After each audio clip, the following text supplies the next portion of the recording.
गाजीपुर से लखनऊ इसी महीने पूर्वांचल की लाइफलाइन का आगाज एक्सप्रेसवे हो रहा मुकम्मल।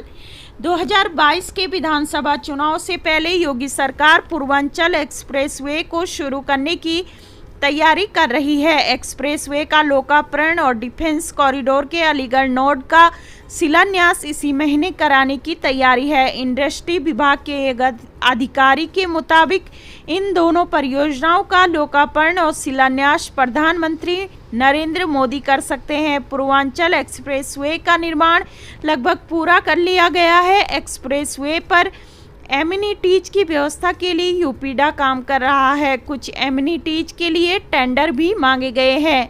एमिनिटीज की व्यवस्था होते ही एक्सप्रेसवे आम जनता के लिए खोल दिया जाएगा।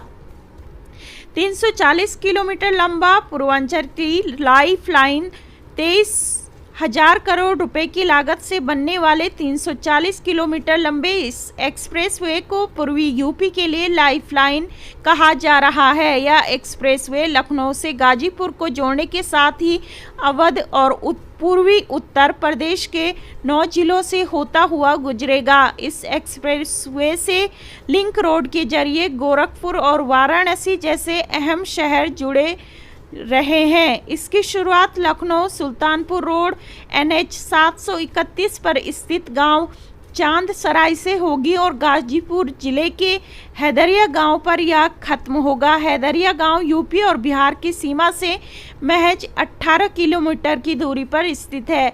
6 लेन का पूर्वांचल एक्सप्रेस आर्थिक रूप से पिछड़े जिलों आजमगढ़, मऊ, गाजीपुर, फैजाबाद, सुल्तानपुर, अंबेडकर नगर और अमेठी को जोड़ेगा। इससे एक्सप्रेसवे से पूर्वांचल और दिल्ली भी करीब आ सकेंगे। दिल्ली से यमुना एक्सप्रेसवे के जरिए आगरा, फिर आगरा लखनऊ एक्सप्रेसवे से लखनऊ और लखनऊ के जरिए अब गाजीपुर पहुंचा जा सकेगा। 19 कंपनियां करेंगी 1,02,45 करोड़ का निवेश। यूपीडी के वरिष्ठ अधिकारी के मुताबिक डिफेंस कॉरिडोर के अलीगढ़ नोड में 19 कंपनियों ने 1,245 करोड़ रुपए के निवेश प्रस्ताव दिए हैं।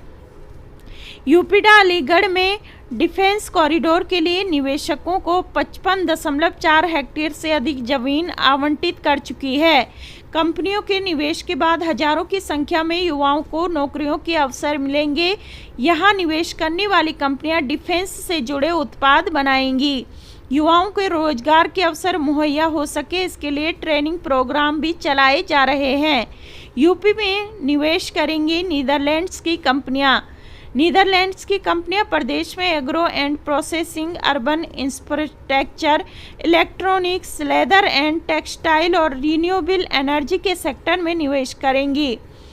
प्रदेश में निवेश की संभावनाओं को देखते हुए नीदरलैंड्स के राजदूत मार्टिन वैन डेनबर्ग की अध्यक्षता में आए प्रतिनिधि मंडल ने मंगलवार को मुख्य सचिव राजेंद्र कुमार तिवारी से मुलाकात की। मुख्य सचिव ने कहा कि उत्तर प्रदेश भारत में इंडस्ट्रियल हब की तरह विकसित हो रहा है।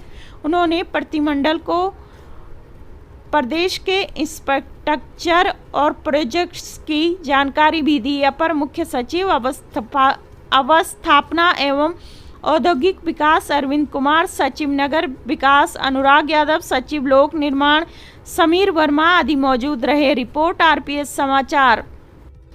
यूपी के इस जिले में धारा 144 की अवधि 30 सितंबर तक बढ़ी। पुलिस ने निकाला फ्लैग मार्च।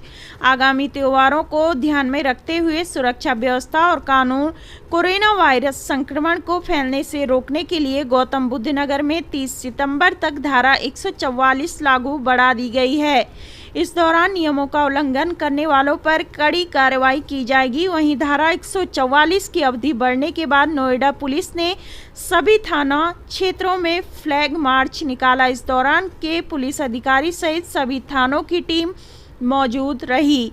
कोरोना संक्रमण रोकने और त्योहारों पर सुरक्षा व्यवस्था कड़ी करने के चलते जिले में धारा 144 लागू की अवधि बढ़ाई गई है। इसके तहत पुलिस ने मंगलवार रात को फ्लैग मार्च निकाला। पुलिस ने आमजन से धारा 144 के नियमों का पालन करने की अपील की। इसके अलावा लोगों से कोविड नियमों का पालन करने, कानून व्यवस्था बनाए रखने के उद्देश्य से भीड़ इकट्ठा न करने व विरोध प्रदर्शन न करने सहित अन्य अपील की गई। पुलिस आयुक्त के आदेश पर निकाले गए फ्लैग मार्च में अधिकारियों ने बताया कि रात्रि कर्फ्यू संबंधी नियमों का सख्ती से पालन करें। नियमों का उल्लंघन करने वालों के खिलाफ कड़ी कार्रवाई करने के निर्देश दिए।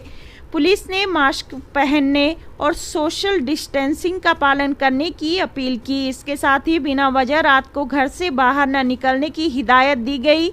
इस दौरान पुलिस ने नियमों का उल्लंघन करने वाले कई लोगों के खिलाफ कार्रवाई भी की। रिपोर्ट आरपीएस समाचार। अंबेडकर विश्वविद्यालय लखनऊ में होगी सॉफ्टवेयर इंजीनियर की भर्ती। बाबा साहेब भीमराव अंबेडकर विश्वविद्यालय के अंतिम वर्ष के तकनीकी शिक्षा ग्रहण करने वाले विद्यार्थियों के लिए अच्छी खबर है।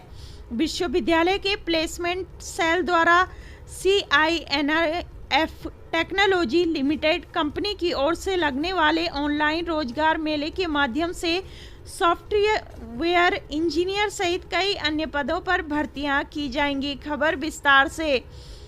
बाबा साहेब भीमराव अंबेडकर केंद्रीय विश्वविद्यालय के अंतिम वर्ष के तकनीकी शिक्षा ग्रहण करने वाले विद्यार्थियों के लिए अच्छी खबर है। विश्वविद्यालय के प्लेसमेंट सेल द्वारा CINIAF टेक्नोलॉजी लिमिटेड कंपनी की ओर से लगने वाले ऑनलाइन रोजगार मेले के माध्यम से software engineer, technical telecom engineer, junior technician, relationship executive और HR एग्जीक्यूटिव के पद पर भर्तियां की जाएंगी। बीटेक, BCA, MCA, MBA और रिलेशनशिप एग्जीक्यूटिव कोई भी स्नातक पास आउट कर आवेदन कर सकता है।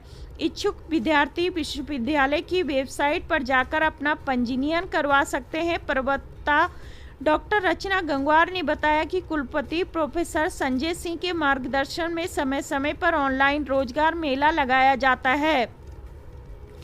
इससे पहले भी मेला लगाकर विद्यार्थियों को रोजगार के अवसर दिलाए गए। रिपोर्ट आरपीएस समाचार टीम। यूपी में एक बार फिर 7 महीने बाद खुले प्राइमरी स्कूल। सीएम योगी ने दिया खास संदेश। कोरोना के चलते उत्तर प्रदेश में पिछले 7 महीने से बंद प्राइमरी स्कूल बुधवार को खुल गए। सूबे के स्कूलों में सुबह सुबह बच्चे हंसते खिलखिलाते पहुंचे हैं।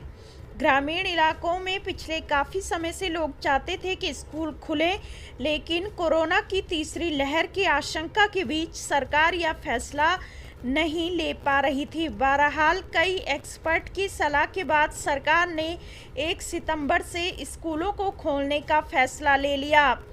आज इसी फैसले के तहत बच्चों के लिए स्कूल खोले गए हैं। इस मौके पर सीएम योगी आदित्यनाथ ने बच्चों को शुभकामनाएं देने के साथ ही सचेत रहने की नसीहत भी दी है।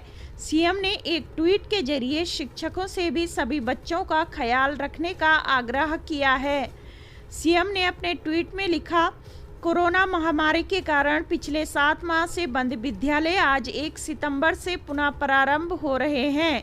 सभी बच्चों को ढेर सारी शुभकामनाएं। सभी गुरुजनों से विनम्र आग्रह है कि सभी बच्चों का ध्यान रखें, हर हाल में कोरोना प्रोटोकॉल का पालन सुनिश्चित कराने में अपना योगदान दें। इसके पहले टीम 9 के साथ बैठक में सीएम योगी ने स्कूलों में कोविड प्रोटोकॉल का पूरा ध्यान रखने के सख्त निर्देश दिए थे। उन्होंने कहा कि स्कूलों में स्वच्छता का खास ख्याल रखना चाहिए, सैनिटाइजेशन का काम हर दिन होना चाहिए। पठन पाठन के साथ बच्चों की सुरक्षा भी पूरा ध्यान दिया जाना चाहिए। कोरोना महामारी के कारण पिछले 7 माह से बंद विद्यालय आज 1 सितंबर से पुनः प्रारंभ हो रहे हैं। सभी बच्चों को ढेर सारी शुभकामनाएं। सभी गुरुजनों से विनम्र आग्रह है कि सभी बच्चों का ध्यान रखें, हर हाल में कोरोना प्रोटोकॉल का पालन सुनिश्चित कराने में अपना योगदान दें। रिपोर्ट गिरीश त्रिपाठी।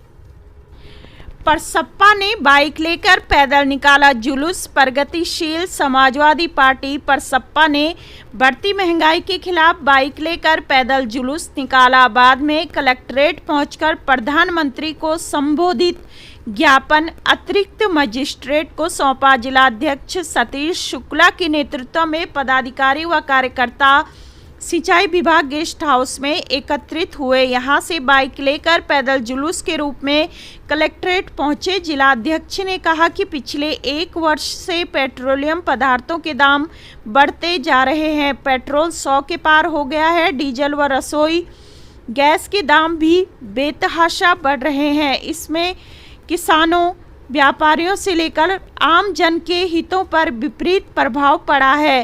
प्रधानमंत्री को ज्ञापन भेजकर पेट्रोलियम मूल्यों की वृद्धि पर नियंत्रण करने की मांग की।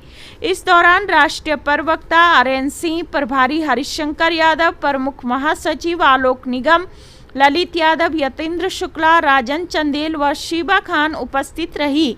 रिपोर्ट ललित कुमार। स्वास्थ्य केंद्र की बदहाल चिकित्सा व्यवस्था के सुधार हेतु सामाजिक कार्यकर्ता ने मुख्यमंत्री के विशेष सचिव को पत्र लिखा।